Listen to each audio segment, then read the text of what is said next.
ओम शांति। 15/8/2023।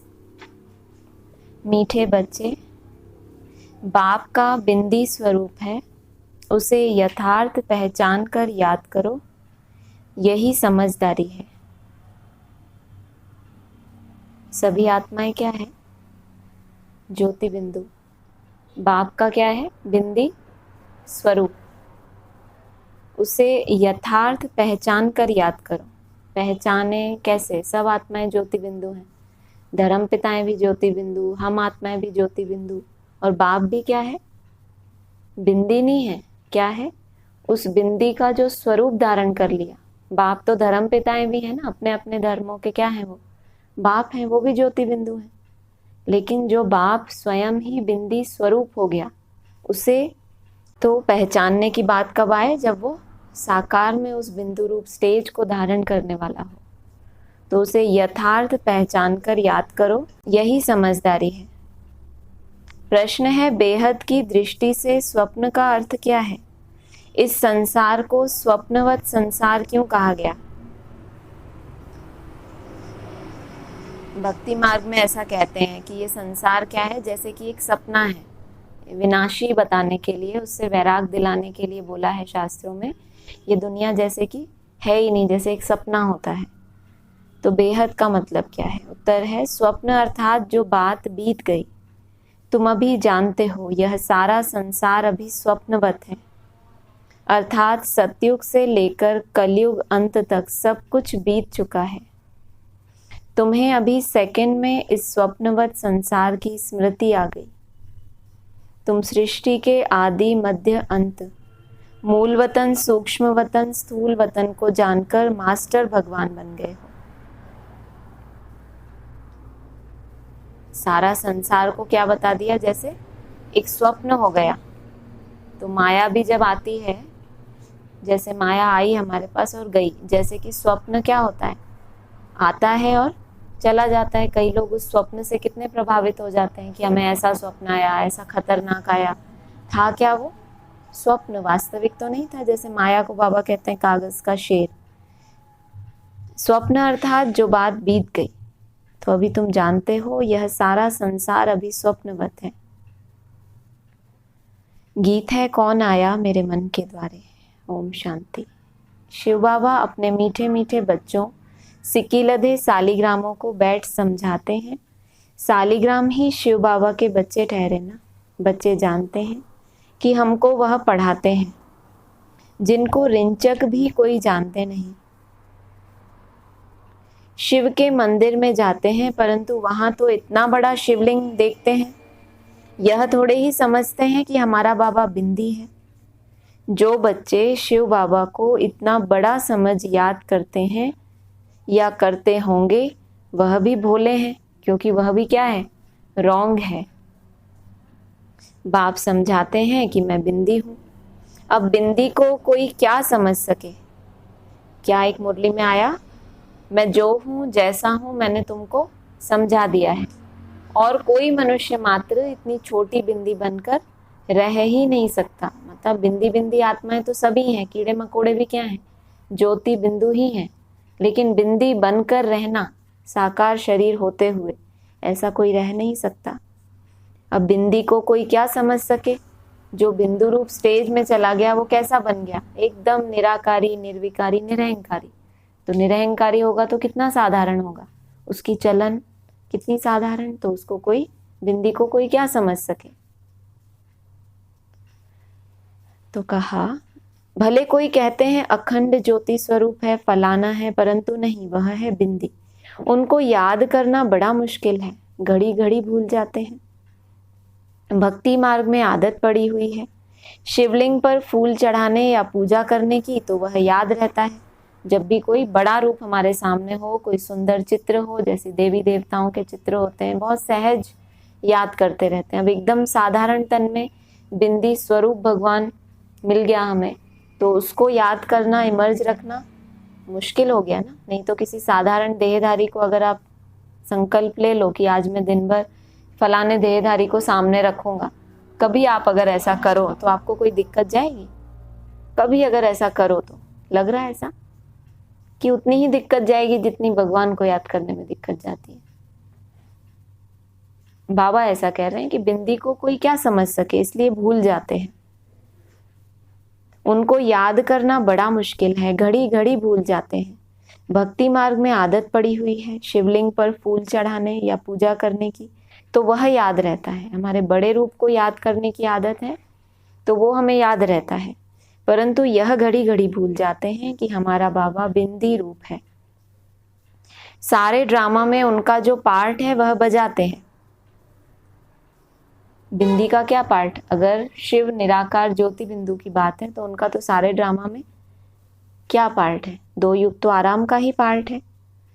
तो यह किसकी बात है? यह घड़ी घड़ी भूल जाते हैं कि हमारा बाबा बिंदी रूप है। सारे ड्रामा में उनका जो पार्ट है वह बजाते हैं। बिंदी की बैठ महिमा करेंगे क्या कि सुख का सागर है, शांति का सागर है। कितना छोटा बिंदी रूप है, इसका मतलब बड़े बड़े भी हैं जो इतनी सूक्ष्म महीन बिंदी नहीं बन पाते, और ये बाबा कितना छोटा बिंदी रूप है। बच्चे पूछते हैं किसको ध्यान में रखें? इन बातों को तो समझदार ही समझ सके, नहीं तो वही शिव का लिंग याद आ जाता है। श्री कृष्ण तो अच्छी रीति बुद्धि में बैठ सकता है। बाबा ने मुरली में भी कहा कि अगर श्री कृष्ण उसे सजे सजाए रूप से आ जाए तो उसको भूलना मुश्किल हो जाएगा। जन्म जन्मांतर की आदत है सुंदरता को याद करने की। कुछ असाधारण होता है तो मन को वो याद रहता है। असाधारण, साधारण स्वरूप है बिंदी जैसा, कोई मान शान नहीं, तो उसको भूल जाते हैं। श्री कृष्ण तो अच्छी रीति बुद्धि में बैठ सकता है, यह तो है बिंदी। गीत में भी कहते हैं ना, गीत आया ना, कौन आया मेरे मन के द्वारे, उसमें एक लाइन आई, याद करूं तो याद ना आए मूर्त, या कुछ ऐसा आया ना, याद करो तो याद है, फिर वह सूरत कैसे? यह भी वंडरफुल है। इतनी छोटी बिंदी है और ज्ञान का डांस करते हैं। कहा जाता है यह सपनों का संसार है। बीती हुई बात को स्वप्न कहा जाता है। स्वप्नवत संसार जो बीत गया है वह तुम्हारी बुद्धि में आता है। भविष्य का तो इतना कुछ जानते नहीं है, तो बातें कौन सी चलती हैं? जो बीत गई हैं वही सब बातें मन बुद्धि में चलती रहती हैं ना। तो जैसे कि क्या है, स्वप्नवत संसार में जी रहे हैं। सारा ब्रह्मांड मूल वतन, सूक्ष्म वतन, सतयुग, त्रेता, द्वापर, सारा स्वप्न हो गया। जो पास्ट हो जाता है वह स्वप्न हो गया। अब कलयुग का भी अंत है। यह स्वप्नवत संसार हुआ ना। वह हद के स्वप्न आते हैं, तुमको बेहद का बुद्धि में आता है। सूर्यवंशी, चंद्रवंशी भी सब स्वप्न हो गया। स्वप्न हो गया माना जो बीत गया, यहाँ बाबा उसको स्वप्न कह रहे हैं। इतना राज और कोई नहीं जानते सिवाय तुम बच्चों के। सतयुग में कितने अथाह सुख थे, वह सब पास्ट हो गया। अभी तुम बच्चों की बुद्धि में आदि मध्य अंत का पूरा ज्ञान है। एक बाप की ही याद रहनी चाहिए, बाप जो समझाते हैं और कोई समझा ना सके। तुम्हारी बुद्धि में स्वप्नों का संसार है। यह पास्ट हो गया, बुद्धि जानती है ना। तुमको ऊपर से लेकर सारी नॉलेज बुद्धि में है, आदि से अंत तक की। तुम अब त्रिकालदर्शी त्रिलोकीनाथ बन गए हो। त्रिलोकीनाथ बनने से तुम जैसे भगवान हो जाते हो। भगवान बैठ तुमको शिक्षा देते हैं। सेकंड में स्वप्न आता है ना, सपना आने में कितनी देर लगती है? स्वप्न जब आता है तो सेकंड में आ जाता है। ऐसे ही ये जो पूरे सृष्टि चक्र का राज है वो भी बुद्धि में आने में सेकंड ही लगता है। तो बाबा ने कहा सेकंड में तुमको सारा याद आना चाहिए, बीज और झाड़। बाबा भी कहते हैं आदि मध्य अंत का मेरे पास ज्ञान है, इसीलिए ही मुझे ज्ञान का सागर, नॉलेजफुल, जानी जाननहार कहते हैं। जानते हैं हर एक की अवस्था ऐसी ही रहेगी। जानी जाननहार है तो वो क्या जानते हैं, हर एक की अवस्था ऐसी ही रहेगी। एक एक की अवस्था को हम क्या बैठ जानेंगे? जो अवस्था कल्प पहले थी उस अवस्था में है, सो तो तुम भी जानते हो। पुरुषार्थ कराने के लिए कहते हैं, अच्छी रीति पुरुषार्थ करो। अभी तुमको स्वदर्शन चक्रधारी बनना है। तुम जानते हो यह पास्ट हो गया है। ऐसे देवताएं राज्य करते थे, फिर आकर राज्य करेंगे। पास्ट, प्रेजेंट, फ्यूचर यह याद करते रहेंगे, उनको ही स्वदर्शन चक्र कहा जाता है। शिवलिंग तो को याद करने में तो हिरे हुए हैं, तो समझते हैं कि बाबा ज्योतिर्लिंगम है। शुरू में याद की जो विधि थी, पहले अंगुष्ठाकार आत्मा समझते थे, शिव के लिंग को याद करते थे, लाल लाइट के गोले को याद करते थे। तो बाबा कह रहे हैं कि शिवलिंग को याद करने में तो हिरे हुए हैं, आदि में भक्ति से ही उठाया भगवान ने, तो एकदम से नहीं बताया था कि शिव जो है वो ज्योति बिंदु है। तो समझते हैं कि बाबा ज्योतिर्लिंगम है। बिंदी कहेंगे तो मूंझ पड़े, वह समझते हैं आत्मा छोटी है, परमात्मा बड़ा है। अभी तुम बच्चे जानते हो इस कलयुगी दुनिया में इस समय देखो भवका कितना है। इसको माया का भवका कहा जाता है। माया का पॉम्प है, कहते हैं ना। अभी दुनिया कितनी अच्छी बन गई है, बड़े बड़े महल बन गए हैं।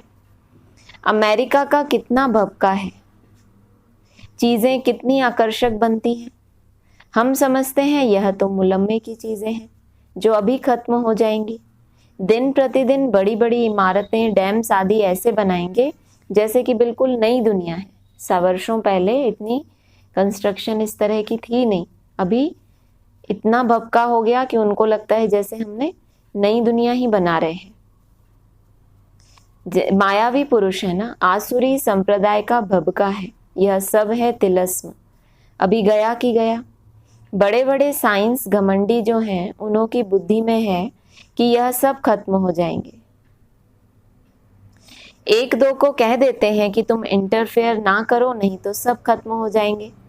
अमेरिका अपने को बलवान समझता है, तो जरूर सेकंड नंबर में भी कोई होगा जो सामना करे। किसका? अमेरिका का। कोई शक्ति होगी ना जो खुद महाशक्ति बनने का प्रयास कर रहे हैं विश्व के हिसाब से, तो अमेरिका को भी टक्कर दे। गाया हुआ है, 2 बिल्ले लड़ते हैं। यादवों ने अपने कुल का विनाश किया तो वह 2 बिल्ले हुए ना, वही प्रैक्टिकल हो रहा है। ये 2 महाशक्तियों की लड़ाई में सारा मक्खन भारत को मिल जाएगा। तुम बच्चे जानते हो आगे भी इस समय तुमने ही नॉलेज ली थी, अब भी ले रहे हो। बाप आकर सारी नॉलेज समझाते हैं। जैसे बाप की बुद्धि में है वैसे तुम बच्चों की बुद्धि में भी है। शिव कहा जाता है बिंदी को। आत्मा में भी सारा पार्ट है, तुम्हारा है ऑलराउंड पार्ट, सतयुग से लेकर कलयुग तक। सतयुग त्रेता में तुम जब सुख भोगते हो तो उस समय बाप का कोई पार्ट नहीं। बाप कहते हैं मेरे से भी तुम्हारा जास्ती पार्ट है। तुम सुख में रहते हो तो मैं निर्वाण धाम में हूं, मेरा कोई पार्ट ही नहीं। तुमने ऑलराउंड पार्ट बजाया है तो थके भी तुम ही होंगे। क्या बजाया?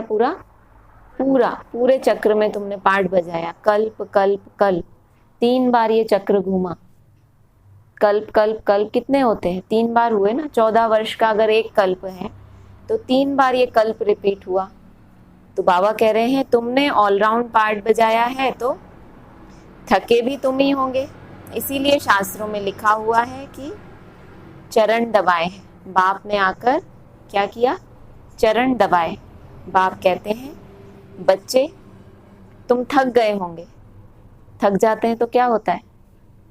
जैसे ये बहुत थक गए हैं तो क्या हो रहा है? निशानी क्या है? थक जाते हैं ना, तो आराम करने की इच्छा होती है।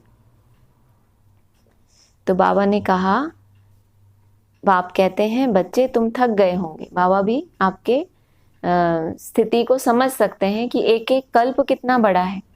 आज हुआ ना, बात हुई सुबह क्लास में 5 ईयर प्लान, फिर 10 वर्ष में राजधानी स्थापन। जब 10 वर्ष पूरे होते हैं तो आप देखो अब 14 वर्ष का भी वनवास बाकी है।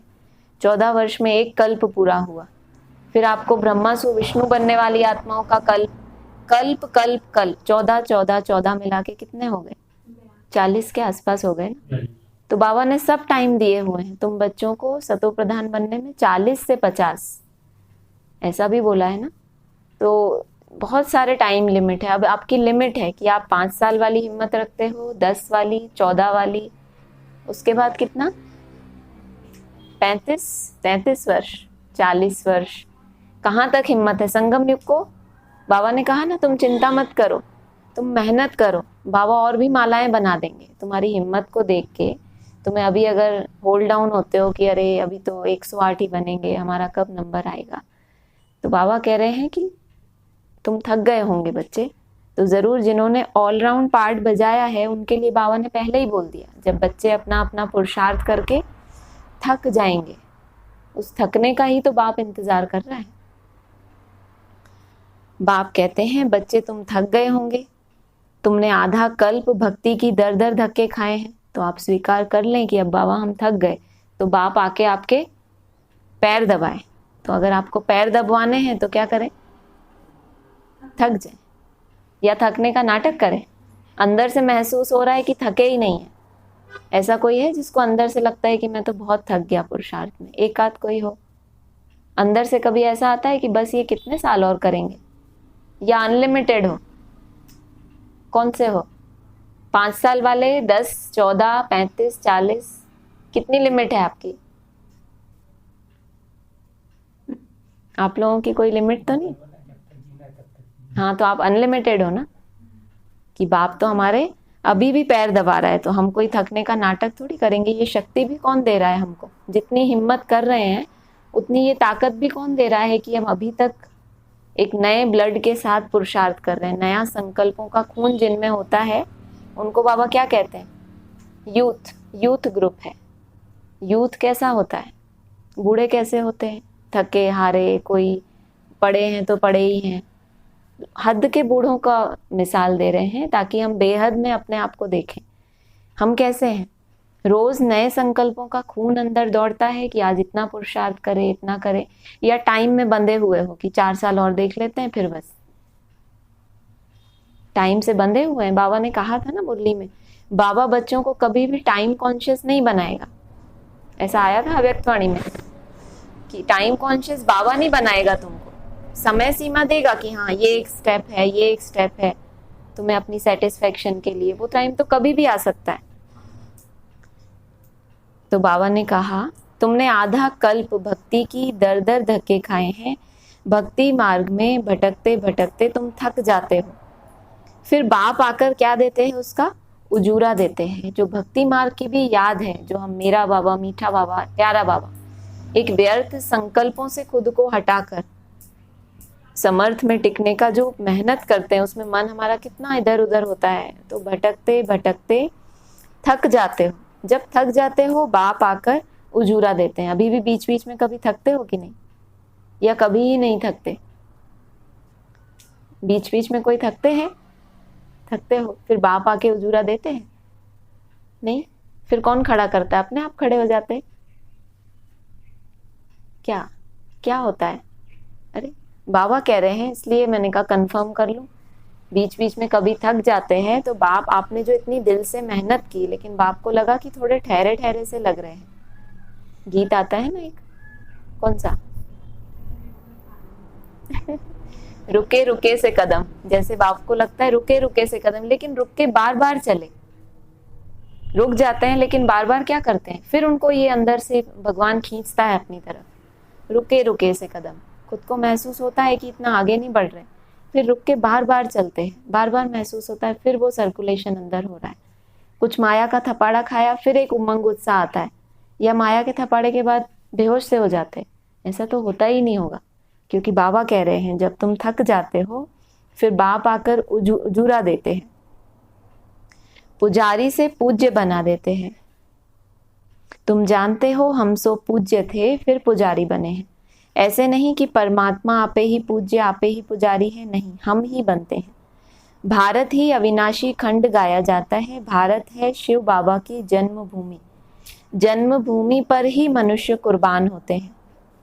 कांग्रेसियों ने भी देखो कितना माथा मारा जन्मभूमि के लिए। हमारा जन्म कहाँ हुआ? आपकी जन्मभूमि क्या है? भारत। भारत ने जन्म दिया आपको। कौन है जन्मभूमि आपकी? कोई नहीं। भारत माता ने जन्म दिया आपको, कभी देखा भी है? जन्मभूमि। हम जब बाप के बने, जब निश्चय बुद्धि बने साकार बाप के प्रति, तो माता पिता दोनों मिले। किसी किसी ने तो लिख के भी दिया है कि ये हमारी माता है। बाबा हमेशा क्या कहते हैं, अगर वो माँ, बड़ी माँ समर्पित ना हुई होती तो आज तुम सब यहाँ बैठे होते। तो जो वहां बैठे हैं उनको ही बोलते हैं या सबको ही बोलते हैं बाबा? उस एक के कारण कि हम सबका जन्म हुआ या नहीं हुआ, या पहले पहले हम ही आए? ऐसा तो नहीं हुआ ना। तो वो जन्म देने के लिए जो भूमि निमित्त बनी आपके लिए, तो बाबा कह रहे हैं दुनिया में भी आज क्या कायदा बन गया, अपने देश के लिए, जन्मभूमि के लिए क्या बनते हैं, कितना युद्ध करते हैं उसकी रक्षा के लिए। तो बेहद की मिलिट्री क्या करती है? भारत है, चैतन्य भारत भी शिव बाबा की जन्मभूमि है। जन्मभूमि पर ही मनुष्य कुर्बान होते हैं। कुर्बान तो हुए, कांग्रेसियों ने भी देखो कितना माथा मारा जन्मभूमि के लिए, वरना जो संघर्ष हुए हैं अपनी भूमि को ही तो छुड़ाने के लिए ना, तभी तो चित्र दिखाते हैं। आज दिवस ही है ना स्वतंत्र होने का दिवस, तो भारत माता की आजादी है, भारत के लिए थोड़ी बोला। तो जो माँ है, जो जन्मभूमि है, उसके लिए जो रूहानी मिलिट्री होती है, जो जिस्मानी मिलिट्री होती है, वो अपनी जान की परवाह नहीं करते कि जो हमारी भूमि है वो क्या हो जाए, मुक्त हो जाए।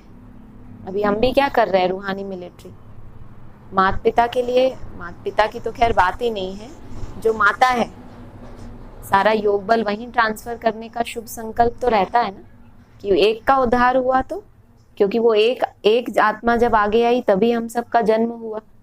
हमें थोड़ी पता है उस आत्मा ने कितना त्याग किया। बाबा ने कृष्ण बच्चे के लिए भी बोल दिया कि अगर जगत अम्बा ने अपनी प्योरिटी की पावर, जो भी त्याग किया बच्चे के लिए, अगर उसने ना किया होता तो कृष्ण वाली आत्मा जन्म जन्मांतर भी कभी राजाई का पद पा नहीं सकती। कितनी बड़ी बात है। इसका मतलब उस आत्मा के त्याग को केवल बाप ने देखा, हम तो पैदा ही नहीं हुए थे। तो अब हमारे ऊपर कर्ज हो गया ना, तो उस कर्ज को क्या कर रहे हैं, अभी चुकतू कर रहे हैं। इसलिए कहते हैं, गीत आता है ना, दुख सहना माँ बाप के खातिर कर्ज है, कोई एहसान नहीं कर रहे।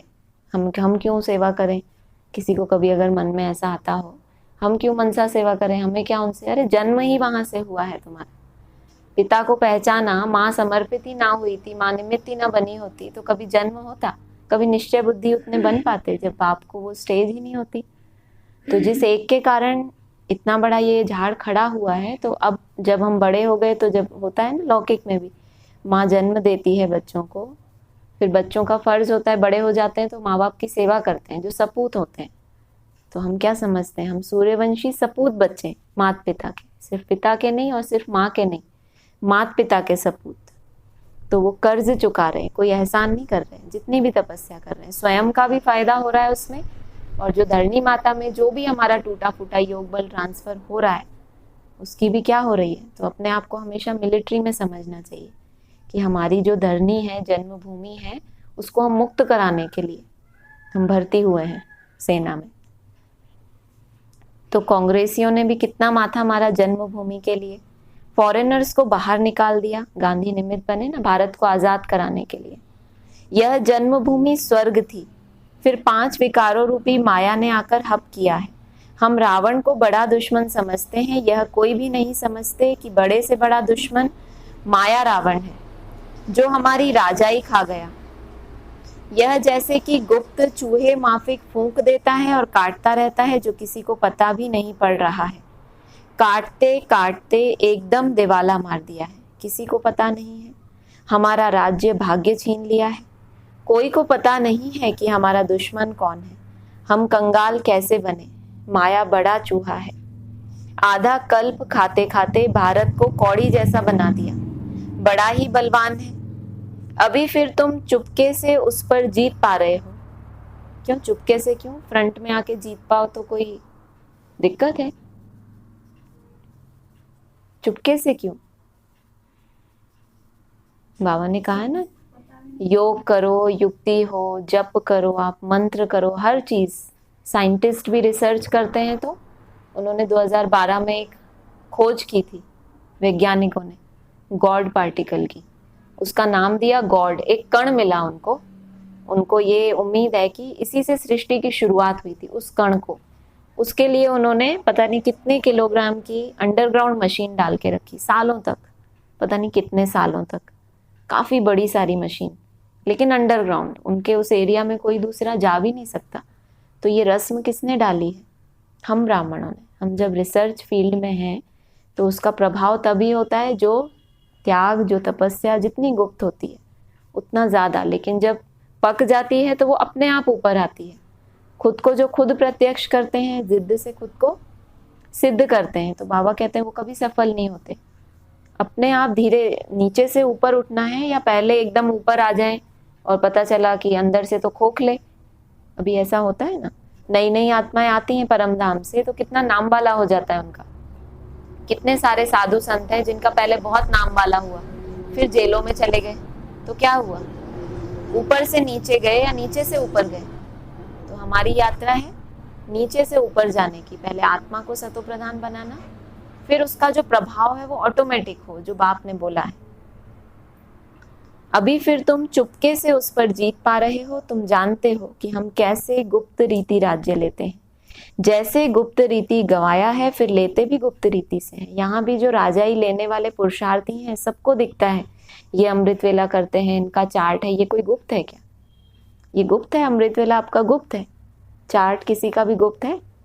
मतलब रिटर्न वाला। लेकिन जिस रीति से, जो आपकी रीति है, अंदर अंदर जो आप मेहनत कर रहे हो, वो बहुत ज्यादा गुप्त है।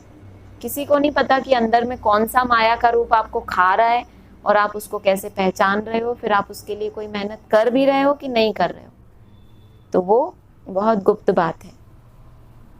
जैसे गुप्त रीति गवाया, अनेक जन्मों में सतयुग में थे तो ये पता थोड़ी चला कि अब अगले जन्म में कलाएं कम हो जाएंगी या हम धीरे धीरे देहभान में आएंगे। धीरे धीरे वो शक्ति जाती चली गई और कलयुग में एकदम जब ज्ञान मिला तो पता चला कि अरे हम ऐसे हो गए। जब ज्ञान नहीं था तब कभी हमने चिंतन किया कि हमारे अंदर कितने विकार हैं? नहीं किया ना? किसी ने किया? नहीं ना। तो एकदम से जब ज्ञान मिला, सच्चाई का परिचय मिला, तो अब एहसास होता है ना। और सतयुग त्रेता में जब चले थे हम, तो आपको लगता है हमें ये एहसास हुआ होगा कि हम धीरे धीरे नीचे जा रहे हैं?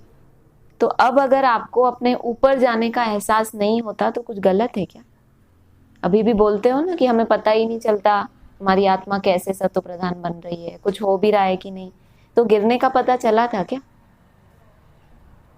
मैं नहीं कह रही, इसमें लिखा है जैसे गुप्त रीति गवाया है।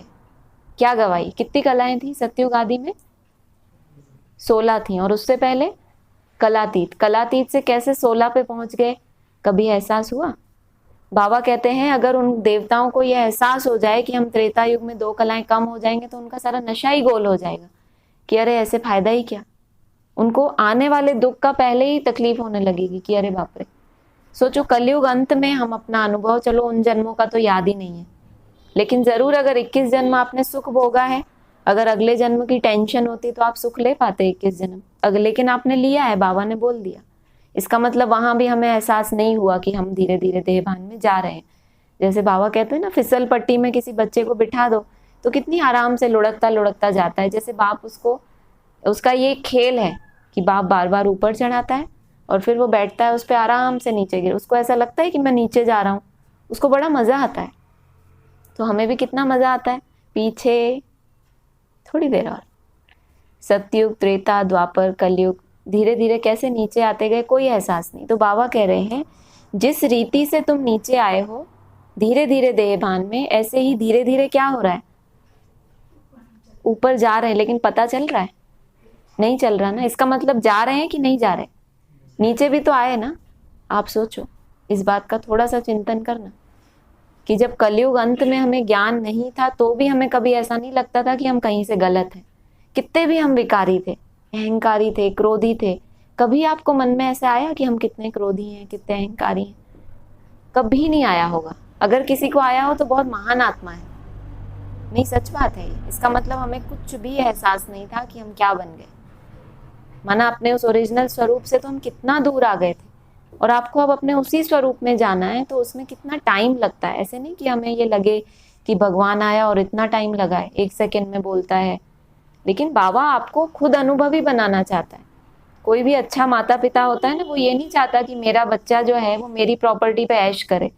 क्या चाहता है? खुद मेहनत करे, खुद कमाए, अपने पैरों पे खड़ा हो। ऐसे नहीं कि हमारे बाप ने इतनी मेहनत की, बस अब हमको ऐसी शक्ति दे और हम बस ऐसे ही उड़ जाएं। अरे अनुभव करो कैसे इतने जन्मों में नीचे आए हो, फिर उतनी तपस्या करो तो बाप के ऊपर भी उंगली ना उठे कि बाप ने इनको ही क्यों बनाया। उन्होंने अपनी यात्रा को समझा, इसीलिए अपने चक्र को भी बाबा क्यों कहते हैं याद करो। याद करो कि कैसे धीरे धीरे नीचे आए थे और कुछ भी पता नहीं चला, ऐसे ही धीरे धीरे ऊपर जा रहे हैं लेकिन पता नहीं चल रहा। लेकिन एक टाइम ऐसा आएगा ना, जैसे अभी कलयुग अंत में ज्ञान मिला तो एकदम चेतना आ गई ना अपने उस स्वरूप की, ऐसे ही अपने संपन्नता की खुशबू नहीं आने लगेगी जब उसके एकदम नजदीक पहुंचेंगे। कलयुग अंत में गिरावट के एकदम नजदीक पहुंच गए थे ना, तो हमें एकदम से बाप ने चेतना दिलाई। तो जब एकदम सतो प्रधानता के नजदीक होंगे तो खुशबू आएगी ना। मुरली में ही तो बोला है, तुम्हें दिखने लगेगा सतयुग के वो झाड़ पेड़, अपनी वो अवस्था, सब कुछ।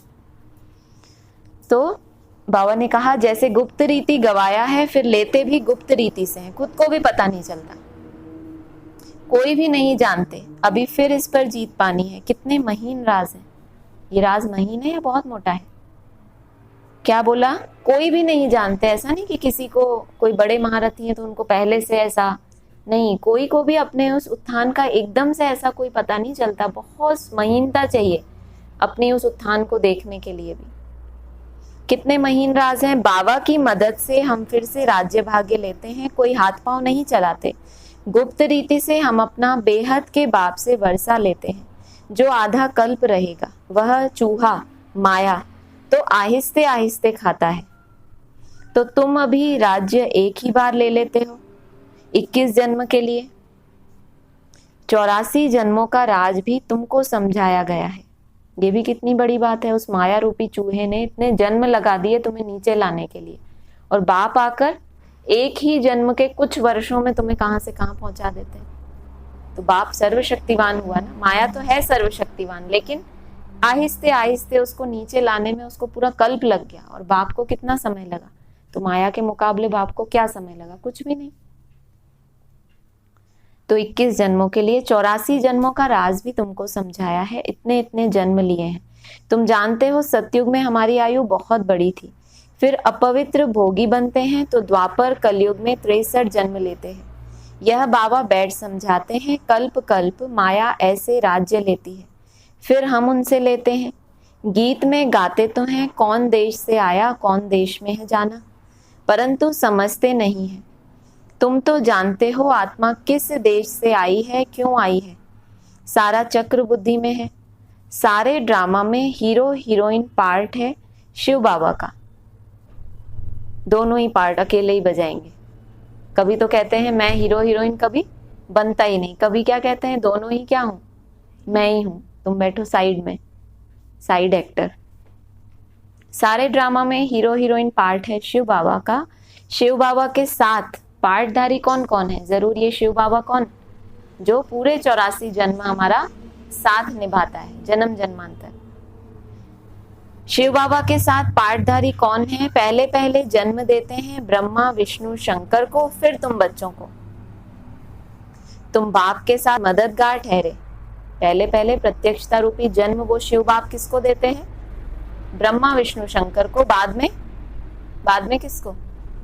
तुम बच्चों को। बच्चों को नहीं, तुम बच्चों को, ऐसे बोल रहे। तुम बाप के साथ मददगार ठहरे। बाप अपना पार्ट बजाकर अपने धाम चले जाते हैं और तुम मददगारों को भी साथ में मुक्ति धाम में ले जाते हैं। बाप अपना पार्ट बजाकर अपने धाम में जाएंगे और तुम्हें कहाँ भेजेंगे? मुक्ति धाम में।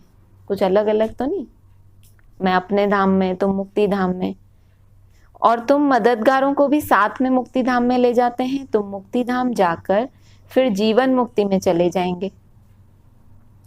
कितना अच्छी रीति बुद्धि में रखना चाहिए। तो यह है सपनों का संसार जो बीत गया। चारों युग जो हमारे बीत गए वो जैसे एक स्वप्नवत हो गया। तुम जानते हो सतयुग त्रेता में देवी देवताएं रहते थे, अभी नहीं है। गीत का कितना गुह्य राज है, कैसे सपनों का संसार बुद्धि में लेकर बैठे हैं। सारा चक्र कैसे फिरता है। जो नॉलेज बाबा में है वह हमारे में भी है। ये गीतों के गुह्य राज भी आदि में करते थे ना। ये गीतों को ही ज्ञान से बहुत अच्छे से टैली किया गया है आदि में, कि सारा चक्र कैसे फिरता है। जो नॉलेज बाबा में है वह हमारे में भी है। बेहद के बाप में ही यह सारी बेहद की नॉलेज है। बच्चे जानते हैं यह भी स्वप्न हो जाएगा। यह बड़ी समझने और समझाने की बातें हैं। सतयुग त्रेता में यह बातें किसी की बुद्धि में होती नहीं, गुह्य पॉइंट्स मिलती रहती हैं। बुद्धि में सारा चक्र रहना चाहिए। भक्ति मार्ग क्या है, कब से शुरू होता है, इससे कुछ भी फायदा नहीं हुआ। भक्ति करते करते नुकसान में ही आ गए हैं। अब फिर से तुम कौड़ी से हीरे जैसा बनते हो। माया कौड़ी मिसल बना देती है। बाबा ज्ञान डांस सिखलाते हैं, फिर वहां जाकर तुम डांस करेंगे। यह बातें बड़ी वंडरफुल, जानने लायक हैं। यहाँ की रस्म रिवाज वहां बिल्कुल नहीं होती है। वह है ही वाइसलेस वर्ल्ड। वहां माया का नाम निशान नहीं होता। पहले तुम बाबा को याद करो, वर्षा तो ले लो। बाकी वहां की रस्म रिवाज जो होगी वही चलेगी। वहां की रस्म रिवाज सब नई होगी। वहां यह उत्सव आदि होंगे नहीं। यहाँ उदासी रहती है तो उत्साह दिलाने वाले उत्सव मनाते हैं। वहां तो नित्य ही शादमाना है, माना नित्य ही उत्सव है। रोने की दरकार ही नहीं, उत्सव मनाने की बात ही नहीं रहती। यहाँ कभी ना कभी उदास होते हैं, दुखी होते हैं तो कुछ ना कुछ मनोरंजन चाहिए, मन को कुछ अच्छा चाहिए, कुछ चेंज चाहिए। वहां उत्सव मनाने की बात ही नहीं। सदैव हमारे बड़े दिन होंगे, यानी बड़ा दिन होता है तो रोशनी का दिन ज्यादा, सूर्य ज्यादा और अंधेरा बहुत कम टाइम के लिए। वहां शादी भी धूमधाम से होती है, दहेज मिलता है, दास दासियां मिलती हैं। बाकी त्योहार आदि की दरकार ही नहीं रहती। यह है ही संगम युग के त्योहार जो भक्ति मार्ग में मनाए जाते हैं। वहां तो सदैव खुशियां ही खुशियां हैं। अच्छा, मीठे मीठे सिक्की लदे बच्चों प्रति माता पिता बाप दादा का याद प्यार, गुड मॉर्निंग। रूहानी बाप की रूहानी बच्चों को नमस्ते। रूहानी बच्चों की रूहानी बाप दादा को नमस्ते। सार है, स्वदर्शन चक्र फिराते माया पर गुप्त रीति विजय प्राप्त करनी है। बाप समान नॉलेजफुल होकर रहना है। बाप जो है जैसा है उसे यथार्थ बिंदी रूप में जानकर याद करना है। बिंदु बन बिंदु बाप की याद में रहना है, भोला नहीं बनना। बोला ना, कोई कोई अभी भी शिवलिंग को ही याद करते रहते हैं तो बहुत भोले बच्चे हैं। वरदान है, बाप के डायरेक्शन प्रमाण सेवा समझ हर कार्य करने वाले सदा अथक और बंधन मुक्त भव। प्रवृत्ति को सेवा समझकर संभालो, बंधन समझकर नहीं। बाप ने डायरेक्शन दिया है, योग से हिसाब किताब चुकतू करो। यह तो मालूम है कि वह बंधन है, लेकिन घड़ी घड़ी कहने या सोचने से और भी कड़ा बंधन हो जाता है। अगर किसी का बंधन भी है, आप लोग तो निर्बंधन है या कोई बंधन भी है? कोई बंधन है? कोई बंधन नहीं, कोई बंधन नहीं, सब निर्बंधन आत्मा है। निर्बंधन आत्मा की निशानी ऊपर उड़ेगी। वो हल्की चीज क्या होती है? ऊपर जाती है। और हम क्या होता है? ऊपर जाते हैं फिर आराम से नीचे जल्दी आते हैं या ऊपर जल्दी जाते हैं? एक सेकंड में क्या होता है? नीचे, कभी ऊपर भी जाते हैं एक सेकंड में। लेकिन बाबा कह रहे हैं, बाप ने डायरेक्शन दिया है, योग से हिसाब किताब चुकतू करो। यह तो मालूम है कि वह बंधन है। अपने आप को चेक कर लिया आपने कि हाँ मेरा ये वाला थोड़ा बंधन है, मोह का है, क्रोध का है, किसी के साथ स्वभाव संस्कार का एक बंधन है जिसके कारण उसके प्रति संकल्प चलते हैं, ये बंधन ही तो है। लेकिन घड़ी घड़ी कहने से, एक बार चेक कर लिया बहुत है, लेकिन घड़ी घड़ी वही बात को कहने से और सोचने से, जैसे अभी बोला ना, इतनी गुप्त रीति आत्मा ऊपर जा रही है कि चेकिंग नहीं हो पाती। अब आप यही सोचते रहो हमें तो कुछ नहीं पता चल रहा, हम कहाँ खड़े हैं कहाँ खड़े हैं, तो सोचने से क्या होगा? वो चीज और ज्यादा बढ़ेगी, संकल्पों का एक बंधन हो जाएगा। लेकिन घड़ी घड़ी कहने या सोचने से और भी कड़ा बंधन हो जाता है। और अंत घड़ी में अगर बंधन ही याद रहा, माना निपटारा कैसे होना है हमें मालूम है कि हाँ इनके साथ स्वभाव संस्कार का बंधन है, ये वाला थोड़ा मोह का बंधन है, यहाँ थोड़ा टकराहट होती है, पता चल गया ना। लेकिन बार बार उस बात को रिपीट नहीं करना, चुकतू करना है उसको।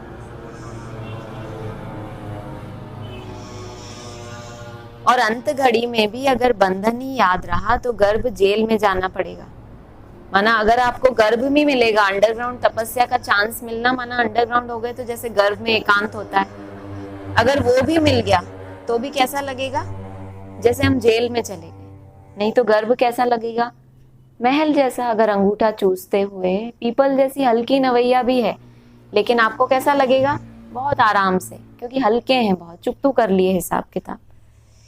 इसीलिए गर्भ जेल में जाना पड़ेगा। इसीलिए कभी भी अपने से तंग नहीं हो, अपने आप से ही तंग हो जाते हैं ना। दूसरों के ऊपर तो हम क्या करते हैं, अपना जो क्या कहें उसको, दूसरों के ऊपर कहते हैं ना, खुद से ही परेशान है, दूसरों के ऊपर निकालता है अपना फ्रस्ट्रेशन या अपना गुस्सा। कोई फालतू फालतू नाराज होता है तो कहते हैं ना कि हमारे ऊपर गुस्सा निकाल रहा है, अपने आप से तंग है। तंग वो अपने आप से है। हर एक को अपने विकारों की चिंता है या दूसरे से, लेकिन अपने अंदर जो उससे रिलेटेड संकल्प आ रहे हैं उससे वो बहुत परेशान है। तो अपने से तंग नहीं हो, फंसो भी नहीं और मजबूर भी ना हो। खेल खेल में हर कार्य चलते करते चलो तो अथक भी रहेंगे। सोचो आप, मनसा आपकी हल्की रहेगी, आपको ऐसा लगेगा ही नहीं कि हम कुछ कर रहे हैं, तो आप अथक बने रहोगे। वही शरीर है काम करने वाला, उन्हीं हाथों पैरों से आप काम कर रहे हो, सेवा कर रहे हो, लेकिन खेल खेल में कर रहे हो। बाबा के साथ बातें करते करते, खेलते खेलते, स्टॉप खेलते खेलते, बाबा बाबा खेलते खेलते, तो आप थकेंगे नहीं, अथक भी रहेंगे और बंधन मुक्त भी बनते जाएंगे। स्लोगन है, भ्रुकुटी की कुटिया में बैठकर तपस्वी मूर्त होकर रहो, यही अंतर्मुक्ता है। भ्रुकुटी की कुटिया में बैठकर तपस्वी मूर्त होकर रहो, यही अंतर्मुक्ता है। अच्छा, ओम शांति।